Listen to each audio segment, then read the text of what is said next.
ਸਤਿ ਸ਼੍ਰੀ ਅਕਾਲ ਜੀ। ਚੈਨਲ ਪੰਜਾਬੀ ਦੇਖ ਰਹੇ ਸਾਰੇ ਦਰਸ਼ਕਾਂ ਦਾ ਮੈਂ ਸ਼ਰੀ ਸਵਾਗਤ ਕਰਦੀ ਹਾਂ। ਦਰਸ਼ਕਾਂ ਦੱਸ ਦਈਏ ਕਿ ਲੌਂਗ ਵੀਕਐਂਡ ਹੈ। ਲੌਂਗ ਵੀਕਐਂਡ ਦੇ ਉੱਤੇ ਸਾਰੇ ਜਣੇ ਆਪਣਾ ਖਿਆਲ ਰੱਖਿਓ ਤੇ ਵਾਪਸੀ ਦੇ ਉੱਤੇ ਫਿਰ ਤੋਂ ਮਿਲਾਂਗੇ CNB ਬੁਲੇਟਿਨ ਦੇ ਵਿੱਚ। ਖਬਰਾਂ ਦਾ ਆਗਾਜ਼ ਸੁਰਖੀਆਂ ਦੇ ਨਾਲ। YVR ਉਡਾਨਾਂ ਲਈ ਯਾਤਰੀਆਂ ਨੂੰ ਜਲਦੀ ਆਉਣ ਦੀ ਕਰ ਰਿਹਾ ਹੈ ਤਾਕੀਦ। ਮਈ ਤੇ ਸ਼ਨੀਵਾਰ ਨੂੰ ਯਾਤਰਾ ਤੋਂ ਵਿਅਸਤ ਹੋਣ ਦੀ ਉਮੀਦ। DC 'ਚ ਸੰਭਾਵਿਤ ਮੰਕੀਪੌਕਸ ਮਾਮਲਿਆਂ ਦੀ ਜਾਂਚ ਤੋਂ ਬਾਅਦ ਕੋਈ ਸ਼ੱਕੀ ਕੇਸ ਨਾ ਹੋਣ ਦੀ ਪੁਸ਼ਟੀ। DC centre for disease control ਨੇ ਜਾਂਚ ਤੋਂ ਬਾਅਦ ਦਿੱਤੀ ਜਾਣਕਾਰੀ। ਸਾਰੀ ਨਵੇਂ ਬਣਨ ਵਾਲੇ ਹਸਪਤਾਲ ਪ੍ਰੋਜੈਕਟ 'ਚ ਨਹੀਂ ਸ਼ਾਮਿਲ ਮੈਟਰਨਿਟੀ ਵਾਰਡ। ਸਟਾਫ ਤੇ ਆਪਰੇਸ਼ਨਸ ਕਮੀਆਂ ਕਾਰਨ ਲਿਆ ਫੈਸਲਾ। ਖਬਰਾਂ ਵਿਸਥਾਰ ਦੇ ਨਾਲ। ਔਰ ਦੱਸੀਏ ਕਿ ਲੌਂਗ ਵੀਕਐਂਡ ਹੋਣ ਕਰਕੇ ਜ਼ਿਆਦਾਤਰ ਲੋਕਾਂ ਨੂੰ ਤਾਕੀਦ ਕੀਤੀ ਜਾ ਰਹੀ ਹੈ ਕਿ ਉਹ ਜਲਦੀ ਤੋਂ ਜਲਦੀ ਯਾਨੀ ਮਈ ਦੇ ਸ਼ਨੀਵਾਰ ਤੋਂ ਪਹਿਲਾਂ ਜਿਹੜੀ ਹੈ ਆਪਣੀ ਉਡਾਨ ਭਰ ਲੈਣ। YVR ਦੇ ਵੱਲੋਂ ਵੀ ਇਹੀ ਤਾਕੀਦ ਬਾਰ-ਬਾਰ ਕੀਤੀ ਜਾ ਰਹੀ ਹੈ ਕਿ ਪਹਿਲਾਂ ਸਫ਼ਰ ਕਰ ਲਓ ਕਿ ਬਹੁਤ ਜ਼ਿਆਦਾ ਲੰਬੀਆਂ ਕਤਾਰਾਂ ਲੱਗੀਆਂ ਹੋਈਆਂ ਨੇ। ਜਿਹੜੇ ਲੋਕਲ ਸਫ਼ਰ ਕਰਨ ਵਾਲੇ ਨੇ ਜਾਂ ਬਾਹਰੋਂ ਆ ਰਹੇ ਨੇ ਲੌਂਗ ਵੀਕਐਂਡ ਕਰਕੇ ਸਪੈਸ਼ਲੀ, ਉਹਨਾਂ ਨੂੰ ਵੀ ਇਹੀ ਅਪੀਲ ਕੀਤੀ ਜਾ ਰਹੀ ਹੈ ਕਿ ਉਹ ਸ਼ਨੀਵਾਰ ਤੋਂ ਪਹਿਲਾਂ ਜਿਹੜੀ ਆਪਣੀ ਉਡਾਨ ਭਰ ਲੈਣ। ਇਸ ਸੰਬੰਧੀ ਵਿਸਥਾਰ ਦੇ ਨਾਲ ਜਾਣਕਾਰੀ ਵੈਬਸਾਈਟ ਦੇ ਉੱਤੇ ਵੀ ਬਾਰ-ਬਾਰ ਜਾਰੀ ਕੀਤੀ ਜਾ ਰਹੀ ਹੈ। ਤੇ ਦੱਸ ਦਈਏ ਕਿ ਜਿਹੜੀਆਂ ਫੈਰੀਜ਼ ਹੈ BC ਦੇ ਵਿੱਚ, BC ਫੈਰੀਜ਼ ਦੇ ਵੱਲੋਂ ਵੀ ਹੋਰ ਇਜ਼ਾਫਾ ਫੈਰੀਜ਼ ਦੇ ਵਿੱਚ ਕਰ ਲਿੱਤਾ ਗਿਆ। ਸਫ਼ਰ ਨੂੰ ਵੀ ਕਾਫੀ ਹੱਦ ਤੱਕ ਵਧਾ ਦਿੱਤਾ ਗਿਆ। ਨਵੇਂ ਕਰਮਚਾਰੀ ਭਰਤੀ ਕਰ ਲਏ ਗਏ ਨੇ ਤੇ ਪਹਿਲਾਂ ਬੁਕਿੰਗ ਚੈੱਕ ਕਰਕੇ ਆਉਣ ਦੀ ਅਪੀਲ ਕੀਤੀ ਜਾ ਰਹੀ ਹੈ। ਉਹ ਦੇਖਦੇ ਹਾਂ ਹੋਰ ਸਫ਼ਰ ਦੇ ਵਿੱਚ ਕੀ ਕੁਝ ਵਿਸਥਾਰ ਦੇ ਨਾਲ ਜਾਣਕਾਰੀ ਦਿੱਤੀ ਗਈ ਹੈ। ਪੂਰੇ BC ਵਿੱਚ ਮਈ ਦਾ ਲੌਂਗ ਵੀਕਐਂਡ ਬਹੁਤ ਵਿਅਸਤ ਰਹਿਣ ਵਾਲਾ ਹੈ ਯਾਤਰੀਆਂ ਦੇ ਲਈ। ਦੇਸ਼ ਭਰ ਦੇ ਹਵਾਈ ਅੱਡਿਆਂ ਤੇ ਲੰਮੀ ਦੇਰੀ ਦੇ ਵਿਚਕਾਰ ਜਿਹੜੇ ਲੋਕ ਇਸ ਹਫ਼ਤੇ ਦੇ ਅੰਤ ਦੇ ਵਿੱਚ ਫਲਾਈਟ ਫੜਨ ਦੀ ਯੋਜਨਾ ਬਣਾ ਰਹੇ ਨੇ, ਉਹਨਾਂ ਨੂੰ ਵੈਨਕੂਵਰ ਕੌਮਾਂਤਰੀ ਹਵਾਈ ਅੱਡੇ ਤੇ ਜਲਦੀ ਪਹੁੰਚਣ ਦੀ ਅਪੀਲ ਕੀਤੀ ਜਾਂਦੀ ਹੈ। YVR ਇਹ ਉਮੀਦ ਕਰ ਰਿਹਾ ਹੈ ਕਿ ਮਹਾਮਾਰੀ ਸ਼ੁਰੂ ਹੋਣ ਤੋਂ ਬਾਅਦ ਦਾ ਸਭ ਤੋਂ ਇਹ ਵਿਅਸਤ ਲੌਂਗ ਵੀਕਐਂਡ ਹੋਵੇਗਾ। ਅਧਿਕਾਰੀ ਯਾਤਰੀਆਂ ਨੂੰ ਉਹਨਾਂ ਦੀਆਂ ਉਡਾਨਾਂ ਦੇ ਲਈ ਜਲਦੀ ਆਉਣ ਤੇ ਵਾਧੂ ਸਮੇਂ ਦੇ ਬਜਟ ਲਈ ਯਾਦ ਦਿਵਾ ਰਹੇ ਨੇ। ਆਮ ਤੌਰ ਤੇ ਸੁਰੱਖਿਆ ਸਕਰੀਨਿੰਗ ਦੇ ਨਾਲ ਟੀਚਾ 15 ਮਿੰਟਾਂ ਦੇ ਅੰਦਰ 85% ਯਾਤਰੀਆਂ ਨੂੰ ਪ੍ਰਾਪਤ ਕਰਨਾ ਹੈ। ਵੈਨਕੂਵਰ 에ਅਰਪੋਰਟ ਅਥਾਰਟੀ ਦੇ ਸੰਚਾਰ ਨਿਰਦੇਸ਼ਕ ਐਲਿਸਾ ਸਮਿਥ ਨੇ ਕਿਹਾ ਹੈ ਕਿ ਇਸ ਲਈ ਇਹ ਟੀਚਾ ਹੈ, ਪਰ ਇਸ ਸਮੇਂ ਕੁਝ ਸਟਾਫ ਦੀ ਘਾਟ ਤੇ ਇਸ ਤਰ੍ਹਾਂ ਦੀਆਂ ਚੀਜ਼ਾਂ ਦੇ ਕਾਰਨ ਅਸੀਂ ਉਸ ਸਮੇਂ ਨੂੰ ਵੱਧਦਾ ਵੇਖ ਰਹੇ ਹਾਂ ਅਤੇ ਇਸ ਲਈ ਅਸੀਂ ਲੋਕਾਂ ਨੂੰ ਬਹੁਤ ਪਹਿਲਾਂ ਆਉਣ ਲਈ ਕਹਿ ਰਹੇ ਹਾਂ ਤਾਂ ਜੋ ਤਿਆਰ ਹੋਣ। ਹਵਾਈ ਅੱਡਾ ਹਫ਼ਤੇ ਦੇ ਅੰਤ ਤੱਕ ਪ੍ਰਤੀ ਦਿਨ 50,000 ਯਾਤਰੀਆਂ ਦਾ ਸਵਾਗਤ ਕਰ ਸਕਦਾ ਹੈ। ਸਮਿਥ ਦਾ ਕਹਿਣਾ ਹੈ ਕਿ ਲੋਕਾਂ ਨੂੰ ਘਰੇਲੂ ਉਡਾਨਾਂ ਲਈ ਘੱਟੋ-ਘੱਟ 2 ਘੰਟੇ ਪਹਿਲਾਂ ਦਿਖਾਉਣ ਦੀ ਕੋਸ਼ਿਸ਼ ਕਰਨੀ ਚਾਹੀਦੀ ਹੈ। ਫੈਡਰਲ ਸਰਕਾਰ ਦੁਆਰਾ ਆਮ ਤੌਰ ਤੇ ਸਿਫਾਰਿਸ਼ ਕੀਤੇ ਜਾਣ ਤੋਂ ਲਗਭਗ 1 ਘੰਟਾ ਪਹਿਲਾਂ ਤੇ ਕੌਮਾਂਤਰੀ ਉਡਾਨ ਲਈ 3 ਘੰਟੇ ਪਹਿਲਾਂ। ਉਹਨਾਂ ਕਿਹਾ ਕਿ ਸਾਡੀ ਸਭ ਤੋਂ ਵਧੀਆ ਸਲਾਹ ਤੇ ਸਿਫਾਰਿਸ਼ ਹੈ ਜੋ ਅਸੀਂ ਦੇਖ ਰਹੇ ਹਾਂ। BC ਫੈਰੀਜ਼ ਰੁੱਝੇ ਮਈ ਲੌਂਗ ਵੀਕਐਂਡ ਤੋਂ ਪਹਿਲਾਂ ਸਮੁੰਦਰੀ ਸਫ਼ਰ ਜੋੜਦੇ ਨੇ। BC ਫੈਰੀਜ਼ ਵੀ ਇਸ ਵਿਕਟੋਰੀਆ ਦਿਵਸ ਲੌਂਗ ਵੀਕਐਂਡ ਦੇ ਵਿੱਚ ਵਾਧੂ ਮਾਤਰਾ ਦੀ ਉਮੀਦ ਕਰ ਰਹੇ ਨੇ, ਭੀੜ ਤੋਂ ਅੱਗੇ ਨਿਕਲਣ ਦੀ ਕੋਸ਼ਿਸ਼ ਦੇ ਵਿੱਚ, ਜਿਸ ਵਿੱਚ ਵੀਕਐਂਡ ਤੋਂ ਪਹਿਲਾਂ 110 ਵਾਧੂ ਸਮੁੰਦਰੀ ਸਫ਼ਰ ਸ਼ਾਮਿਲ ਕੀਤੇ ਗਏ ਨੇ, ਜਿਨ੍ਹਾਂ ਵਿੱਚੋਂ 70 ਸਵੈਟਸ ਬੇ ਤੇ ਸਟਵੈਸਨ ਦੇ ਵਿਚਕਾਰ ਨੇ ਜੋ ਸਭ ਤੋਂ ਵਿਅਸਤ ਰਸਤਾ ਹੈ। ਰਿਜ਼ਰਵੇਸ਼ਨ ਤੋਂ ਬਿਨਾਂ ਕੋਈ ਵੀ ਸਮੁੰਦਰੀ ਸਫ਼ਰ ਦੀ ਉਡੀਕ ਕਰ ਸਕਦਾ ਹੈ। BC ਫੈਰੀਜ਼ ਨੇ ਚੇਤਾਵਨੀ ਦਿੱਤੀ ਹੈ ਕਿ ਯਾਤਰੀਆਂ ਨੂੰ ਕਾਰਪੂਲ ਕਰਨ ਜਾਂ ਜੇ ਸੰਭਵ ਹੋਵੇ ਤਾਂ ਤੁਰਨ ਦੇ ਲਈ ਉਤਸ਼ਾਹਿਤ ਕੀਤਾ ਜਾਂਦਾ ਹੈ। BC ਫੈਰੀਜ਼ ਪਬਲਿਕ ਦੇ ਜਿਹੜੇ ਕਾਰਜਕਾਰੀ ਨਿਰਦੇਸ਼ਕ ਨੇ ਜਬੋਰਾ ਮਾਰਸ਼ਲ, ਉਹਨਾਂ ਕਿਹਾ ਹੈ ਕਿ ਗਰਮੀ ਦੇ ਸਮੇਂ ਵਿੱਚ ਸਾਰੇ ਵੀਕਐਂਡ BC ਫੈਰੀਜ਼ ਦੇ ਵਿੱਚ ਵਿਅਸਤ ਹੁੰਦੇ ਨੇ ਤੇ ਅਸੀਂ ਉਮੀਦ ਕਰ ਸਕਦੇ ਹਾਂ ਕਿ ਇਸ ਹਫ਼ਤੇ ਦੇ ਅੰਤ ਵਿੱਚ ਵਾਪਸ ਆ ਜਾਏਗਾ। ਇੱਥੇ ਬਹੁਤ ਜ਼ਿਆਦਾ ਮੰਗ ਹੈ ਕਿ ਥੋੜੇ ਸਮੇਂ ਲਈ ਯਾਤਰਾ ਕਰਨ ਦੇ ਯੋਗ ਨਹੀਂ ਹਨ। ਇਸ ਦੌਰਾਨ ਜਿਹੜੇ ਲੋਕ ਲਾਈਨ ਦੇ ਦੱਖਣ ਵੱਲ ਸੜਕੀ ਯਾਤਰਾ ਦੀ ਯੋਜਨਾ ਬਣਾ ਰਹੇ ਨੇ, ਗੈਸ ਦੀਆਂ ਉੱਚੀਆਂ ਕੀਮਤਾਂ ਦੇ ਬਾਵਜੂਦ ਕੈਨੇਡਾ ਬਾਰਡਰ ਸਰਵਿਸਿਜ਼ ਏਜੰਸੀ ਦਾ ਕਹਿਣਾ ਹੈ ਕਿ ਲੋਕ ਇੱਕ ਬਾਰਡਰ ਦੀ ਉਮੀਦ ਕਰ ਸਕਦੇ ਨੇ ਜਿਸ ਦਾ ਪ੍ਰਬੰਧਨ ਵੱਖਰੇ ਢੰਗ ਨਾਲ ਕੀਤਾ ਜਾਂਦਾ ਹੈ ਵਿਅਸਤ COVID-19 ਲੋੜਾਂ ਦੇ ਨਾਲ।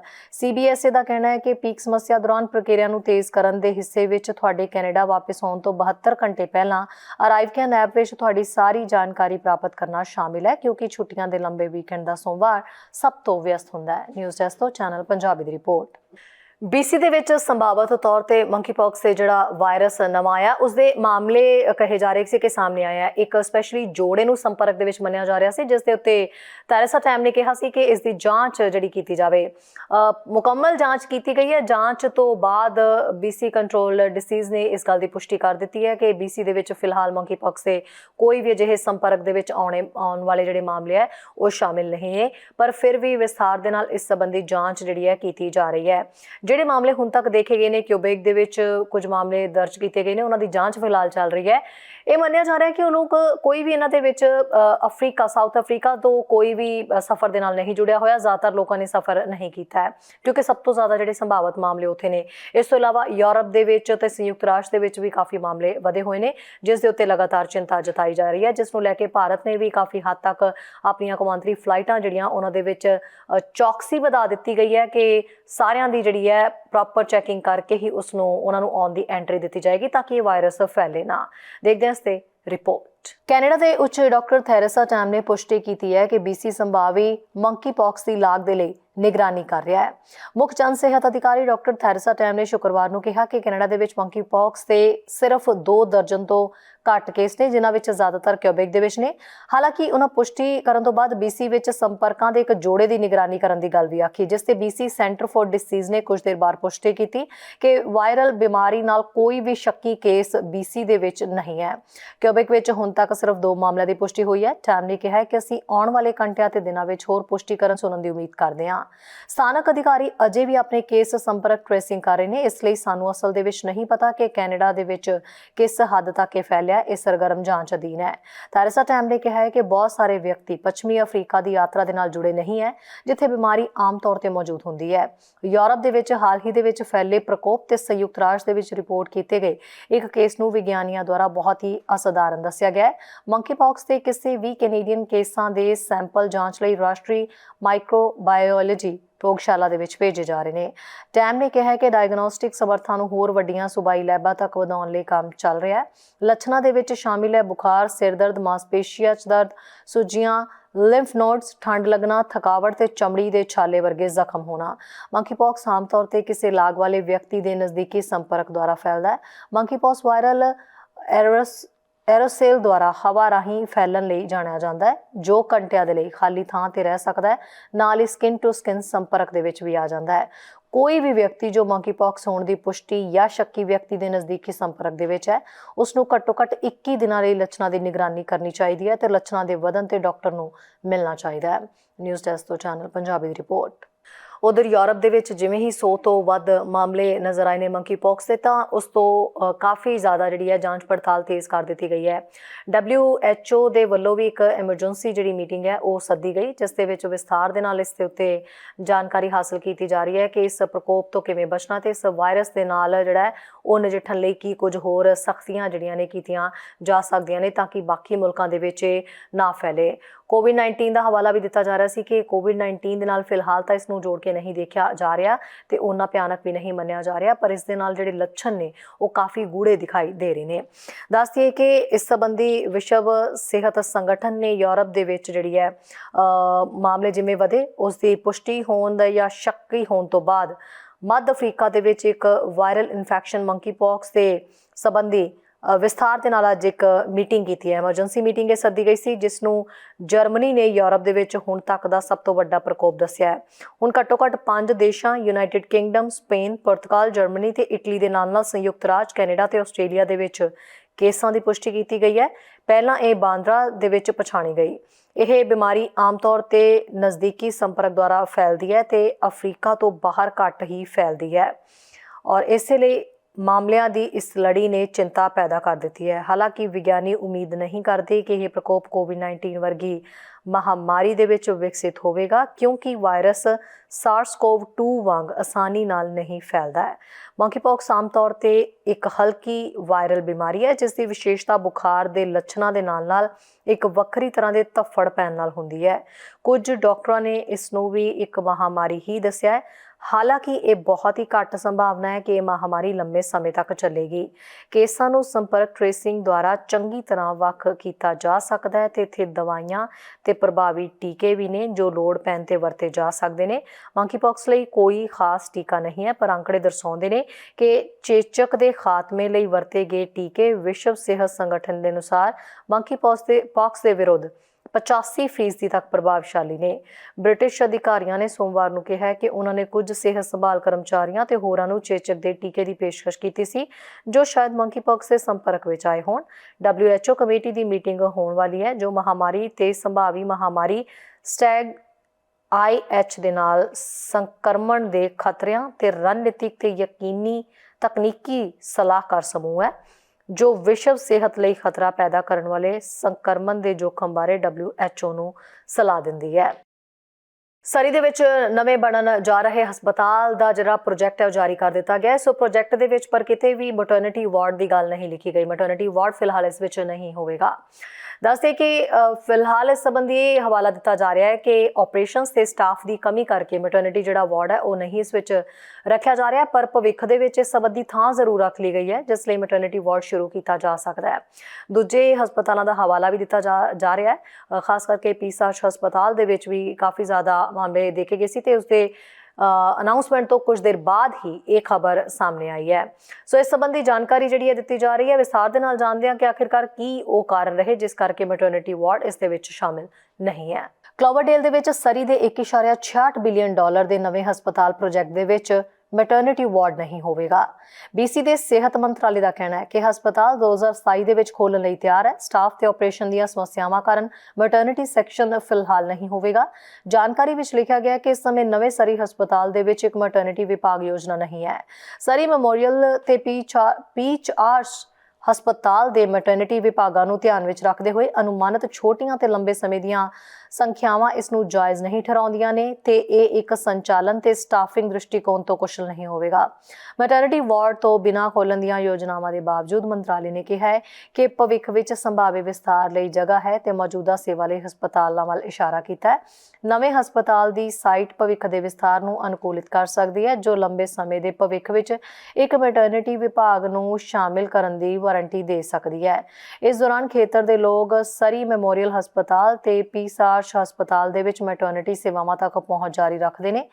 ਇਹ ਖਬਰ ਫਰੇਜ਼ਰ ਹੈਲਥ ਦੁਆਰਾ ਪੀਸਾਚ ਹਸਪਤਾਲ ਨੂੰ ਅਸਥਾਈ ਤੌਰ ਤੇ ਬੰਦ ਕਰਨ ਦੇ ਐਲਾਨ ਤੋਂ 5 ਮਹੀਨਿਆਂ ਬਾਅਦ ਆਈ ਹੈ। ਸਿਰਫ ਇਸ ਫੈਸਲੇ ਨੂੰ ਤੁਰੰਤ ਉਲਟਾਉਣ ਦੇ ਲਈ ਫਰੇਜ਼ਰ ਹੈਲਥ ਦੇ ਪ੍ਰਧਾਨ ਤੇ CEO ਨੇ ਜਨਵਰੀ ਦੇ ਵਿੱਚ ਕਿਹਾ ਸੀ ਕਿ ਪੀਸਾਚ ਹਸਪਤਾਲ ਵਿੱਚ ਹਰ ਸਾਲ 1000 ਤੱਕ ਬੱਚੇ ਪੈਦਾ ਹੁੰਦੇ ਨੇ। ਲੀ ਨੇ ਕਿਹਾ ਹੈ ਕਿ ਸਰੀ ਮੈਮੋਰੀਅਲ ਹਸਪਤਾਲ ਸਾਲਾਨਾ 5000 ਬੱਚਿਆਂ ਨੂੰ ਸੰਭਾਲਦਾ ਹੈ। ਕਲੋਵਰਡੇਲ ਹਸਪਤਾਲ ਪ੍ਰੋਜੈਕਟ ਦੇ ਵਿੱਚ ਇੱਕ ਚਾਈਲਡ ਕੇਅਰ ਸੈਂਟਰ ਤੇ ਲਗਭਗ 730 ਪਾਰਕਿੰਗ ਸਥਾਨ ਵੀ ਸ਼ਾਮਿਲ ਹੋਣਗੇ ਜਿਸ ਵਿੱਚ 375 ਸਰਫੇਸ ਥਾਵਾਂ ਤੇ 355 ਅੰਡਰਗਰਾਉਂਡ ਸ਼ਾਮਿਲ ਨੇ। ਹਸਪਤਾਲ ਦਾ ਨਿਰਮਾਣ 2023 ਦੇ ਵਿੱਚ ਸ਼ੁਰੂ ਹੋਣ ਤੇ 2027 ਤੱਕ ਪੂਰਾ ਹੋਣ ਦੀ ਉਮੀਦ ਹੈ। ਨਿਊਜ਼ ਡੈਸਕ ਤੋਂ ਚੈਨਲ ਪੰਜਾਬੀ ਦੀ ਰਿਪੋਰਟ। ਦਰਸ਼ਕਾਂ ਦੱਸ ਦਈਏ ਕਿ ਰੂਸ ਤੇ ਯੂਕਰੇਨ ਦੀ ਲੜਾਈ ਦੇ ਵਿੱਚ ਹੁਣ ਤੱਕ ਕਈ ਸੈਂਕਸ਼ਨ ਅਜਿਹੀਆਂ ਨੇ ਜਿਹੜੀਆਂ ਲਗਾਈਆਂ ਗਈਆਂ ਨੇ ਕੈਨੇਡਾ ਦੇ ਵੱਲੋਂ, ਜਿਨ੍ਹਾਂ ਦੇ ਵਿੱਚ ਇੱਕ ਹੋਰ ਪਾਬੰਦੀ ਲਗਾਈ ਗਈ ਹੈ ਅਲਕੋਹਲ ਦੇ ਉੱਤੇ। ਕਈ ਤਰ੍ਹਾਂ ਦੇ ਅਲਕੋਹਲ ਹੈ ਜਿਸ ਨੂੰ ਕਿਹਾ ਜਾ ਰਿਹਾ ਹੈ ਕਿ ਰੂਸ ਤੋਂ ਬਣੀ ਹਰ ਅਲਕੋਹਲ ਦਾ ਬਾਈਕਾਟ ਕੀਤਾ ਜਾਏ, ਉਸ ਦੀ ਦਰਾਮਦ ਵੀ ਜਿਹੜੀ ਹੈ ਉਹ ਰੱਦ ਕਰਨ ਦੀ ਗੱਲ ਆਖੀ ਗਈ ਹੈ। ਇਸ ਤੋਂ ਇਲਾਵਾ ਲੋਕਾਂ ਨੂੰ ਵੀ ਅਪੀਲ ਕੀਤੀ ਜਾ ਰਹੀ ਹੈ ਕਿ ਜਿਹੜੇ ਲੋਕ ਪਹਿਲਾਂ ਤੋਂ ਪਈ ਜਿਹੜੀ ਰੂਸ ਦੀ ਕੋਈ ਸ਼ਰਾਬ ਹੈ, ਕੋਈ ਅਲਕੋਹਲ ਹੈ, ਤਾਂ ਉਸ ਨੂੰ ਆਪਣੀਆਂ ਅਲਮਾਰੀਆਂ ਦੇ ਵਿੱਚੋਂ ਬਾਹਰ ਕੱਢ ਦੇਣ। ਇਸ ਦੀ ਦਰਾਮਦ ਦੇ ਉੱਤੇ ਫਿਲਹਾਲ ਰੋਕ ਲਗਾਈ ਜਾਏਗੀ। ਇਸ ਤੋਂ ਇਲਾਵਾ ਹੋਰ ਵੀ ਜਿਹੜੀਆਂ ਪਾਬੰਦੀਆਂ ਨੇ ਰੂਸ ਤੇ ਲਗਾਉਣ ਦੀ ਗੱਲ ਕਹੀ ਜਾ ਰਹੀ ਹੈ, ਜਿਸ ਦੇ ਵਿੱਚ 14 ਹੋਰ ਅਜਿਹੇ ਨਜ਼ਦੀਕੀ ਨੇ ਵਲਾਦੀਮੀਰ ਪੁਤਿਨ ਦੇ, ਜਿਨ੍ਹਾਂ ਦੇ ਉੱਤੇ ਰੋਕ ਲਗਾਉਣ ਦੀ ਤਿਆਰੀ ਹੈ। ਕੈਨੇਡਾ ਰੂਸੀ ਅਲਕੋਹਲ ਦੀ ਦਰਾਮਦ ਤੇ ਪਾਬੰਦੀ ਲਗਾਵੇਗਾ। ਨਵੀਆਂ ਪਾਬੰਦੀਆਂ ਦੇ ਵਿੱਚ 14 ਅਲੀਗਾਰਸ ਦੇ ਨਾਂ ਸ਼ਾਮਿਲ ਨੇ। ਆਟਵਾ ਦੇ ਵੱਲੋਂ ਸ਼ੁੱਕਰਵਾਰ ਨੂੰ ਯੂਕਰੇਨ ਦੇ ਵਿੱਚ ਮਾਸਕੋ ਦੀ ਲੜਾਈ ਦੇ ਕਾਰਨ ਉਹਨਾਂ ਉਤਪਾਦਕਾਂ ਦੀ ਦਰਾਮਦ ਬੰਦ ਕਰਨ ਦਾ ਐਲਾਨ ਕਰਨ ਤੋਂ ਬਾਅਦ ਕੈਨੇਡੀਅਨ ਦੇਸ਼ ਦੇ ਵਿੱਚ ਰੂਸੀ ਅਲਕੋਹਲ ਦੀਆਂ ਘੱਟ ਕਿਸਮਾਂ ਦੇਖਣਗੇ। ਫੈਡਰਲ ਸਰਕਾਰ ਨੇ ਇਹ ਵੀ ਕਿਹਾ ਹੈ ਕਿ ਰੂਸੀ ਕੋਲੀਨ ਉਹਨਾਂ ਦੇ ਪਰਿਵਾਰਕ ਮੈਂਬਰਾਂ ਤੇ ਰਾਸ਼ਟਰਪਤੀ ਵਲਾਦੀਮੀਰ ਪੁਤਿਨ ਦੇ ਨਜ਼ਦੀਕੀ ਸਹਿਯੋਗੀਆਂ ਸਮੇਤ 14 ਹੋਰ ਵਿਅਕਤੀਆਂ ਤੇ ਪਾਬੰਦੀ ਲਗਾ ਰਹੀ ਹੈ।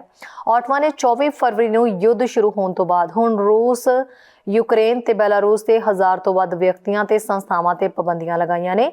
ਕੈਨੇਡਾ ਨਾ ਸਿਰਫ ਰੂਸ ਤੋਂ ਕੁਝ ਵਸਤੂਆਂ ਦੀ ਦਰਾਮਦ ਤੇ ਪਾਬੰਦੀ ਲਗਾ ਰਿਹਾ ਹੈ, ਸਗੋਂ ਆਟਵਾ ਦੇਸ਼ ਦੇ ਨਿਰਯਾਤ ਨੂੰ ਵੀ ਕੱਟ ਰਿਹਾ ਹੈ।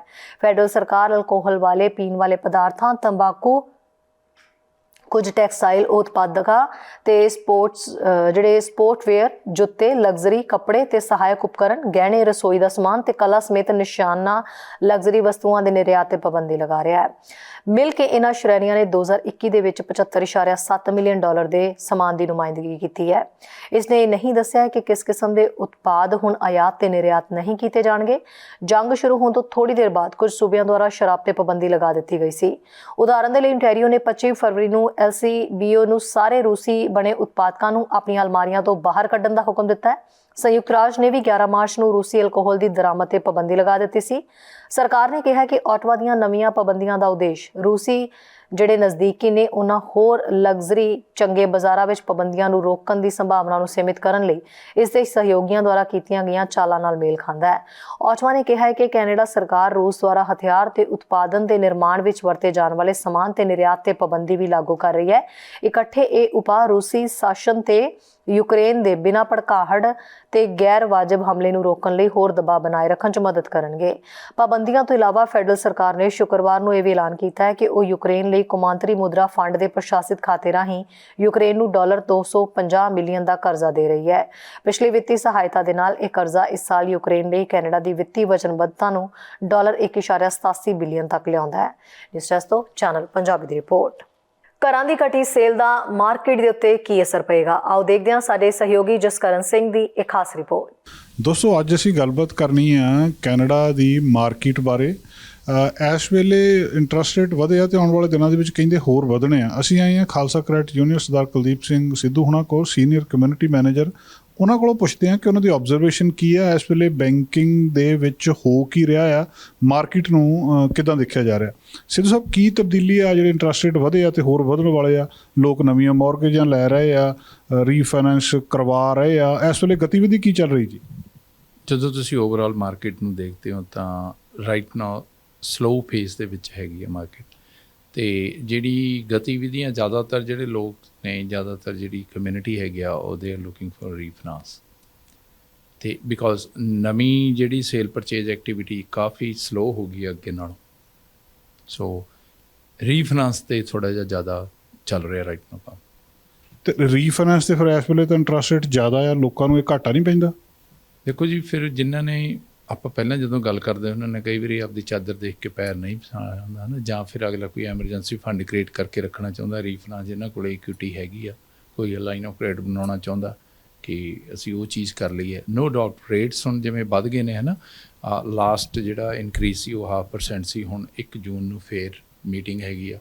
ਸੋ ਜਿੰਨੇ ਵੀ ਅਰਥ ਸ਼ਾਸਤਰੀ ਡਿਫਰੈਂਟ ਬੈਂਕਸ ਦੇ ਨੇ ਉਹ ਸਾਰੇ ਸੋਚਦੇ ਪਏ ਨੇ, ਉਹਨਾਂ ਦਾ ਜਿਹੜਾ ਵਿਊ ਹੈ ਉਹ ਇਹੀ ਹੈ ਕਿ 0.5% ਹੋਰ ਵਧੇਗਾ ਰੇਟ। ਰੀਫਾਈਨੈਂਸ ਦਾ ਕੀ ਮਤਲਬ ਆ ਜੀ? ਵੀ ਜਦੋਂ ਬੰਦਾ ਮੰਨ ਲਓ ਕਿਸੇ ਦਾ 2 ਮਿਲੀਅਨ ਦਾ ਘਰ ਆ ਅਤੇ ਉਹ ਉਹਦੇ ਵਿੱਚੋਂ $2-3 ਲੱਖ ਦੀ ਲਾਈਨ ਆਫ ਕ੍ਰੈਡਿਟ ਬਣਾਉਣੀ ਚਾਹੁੰਦਾ, ਉਹਨੂੰ ਦੁਬਾਰਾ ਸਾਰੇ ਘਰ ਦੀ ਮੌਰਗੇਜ ਦੁਬਾਰਾ ਕਰਾਉਣੀ ਪਊਗੀ ਜਾਂ ਉਹਦੀ ਲਾਈਨ ਆਫ ਕ੍ਰੈਡਿਟ ਉੱਦਾਂ ਬਣ ਜਾਂਦੀ ਹੈ? ਓਕੇ, 2 ਸਿਨੈਰੀਓ ਨੇ ਜੀ।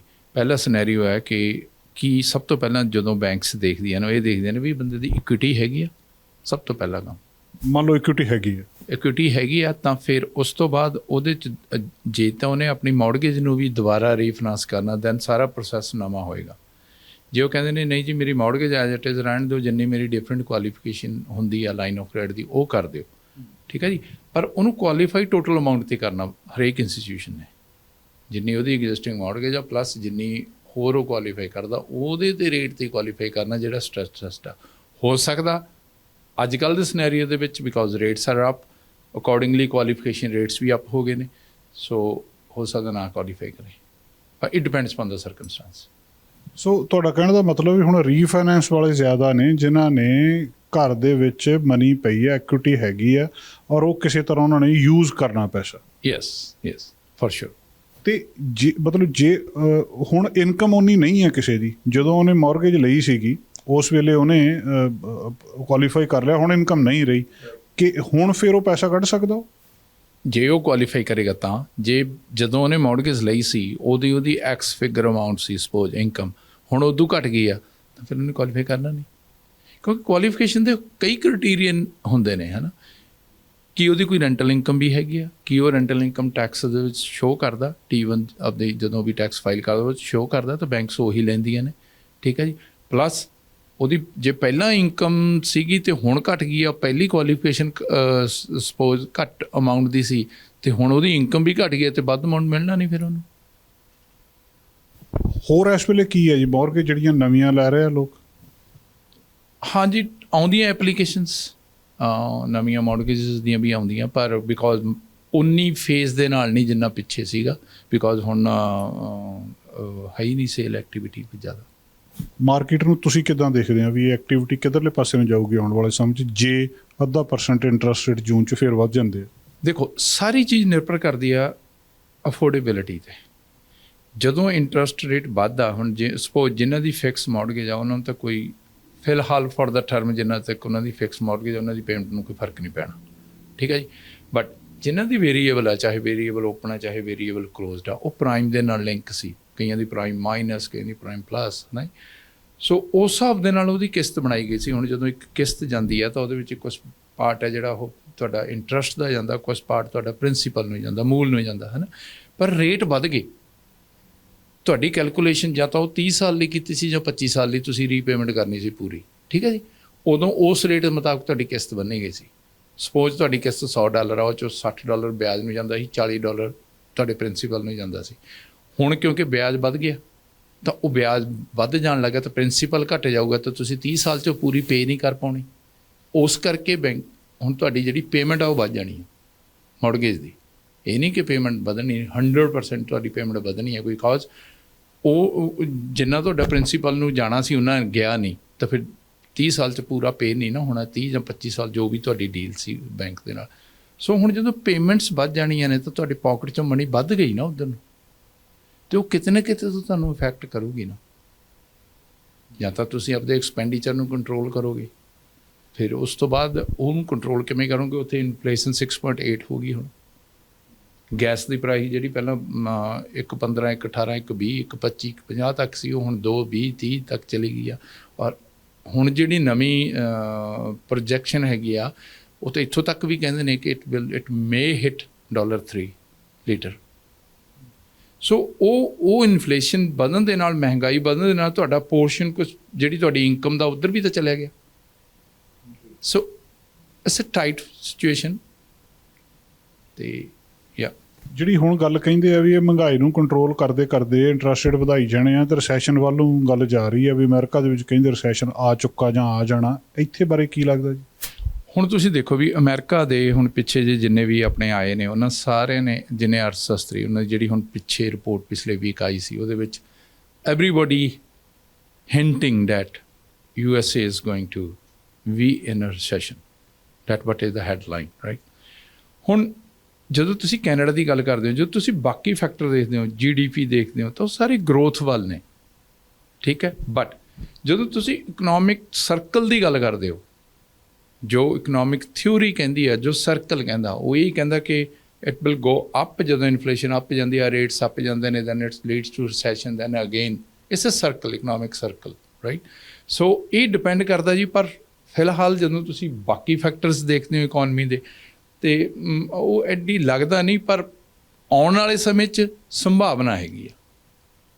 ਬਹੁਤ ਬਹੁਤ ਮਿਹਰਬਾਨੀ ਜੀ, ਥੈਂਕ ਯੂ। ਦੋਸਤੋ, ਸਿੱਧੂ ਸਾਹਿਬ ਨਾਲ ਅਸੀਂ ਗੱਲਬਾਤ ਕੀਤੀ ਹੈ, ਔਰ ਗੱਲਬਾਤ ਉਹਨਾਂ ਨੇ ਸਪਸ਼ਟ ਕੀਤੀ ਹੈ ਕਿ ਇਸ ਵੇਲੇ ਕਿਸ ਤਰ੍ਹਾਂ ਦੀ ਐਕਟੀਵਿਟੀ ਬੈਂਕਿੰਗ ਸੈਕਟਰ ਦੇ ਵਿੱਚ ਹੋ ਰਹੀ ਆ।